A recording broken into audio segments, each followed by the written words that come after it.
தமிழ்நாட்டுல இதுவரை வந்து யாரும் வாங்காத சம்பளம், இதுவரை வந்து எந்த ஒரு ஹீரோக்களும் பெறாத சம்பளத்தை பெற்றுவிட்டார் அப்படின்னா அது சார். 280 கோடியிலிருந்து 260 கோடி, 250 கோடி வரைக்கும் வருது. உண்மை தகவல் என்ன?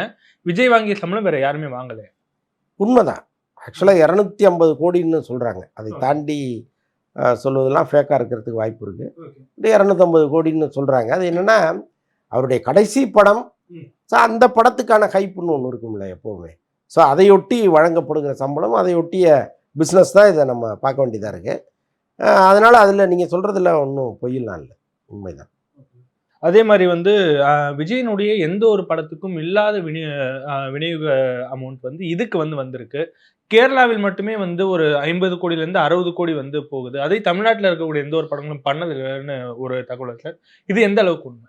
இல்லங்க, இன்னைக்கு விஜய் வந்து நான் உச்சத்துல இருக்கேன்னு அவரு சொல்றாருன்னா என்ன காரணம்னா, இங்க தென்னிந்தியாவுல விஜய் வந்து மிக முக்கியமான நடிகரா இருக்காரு.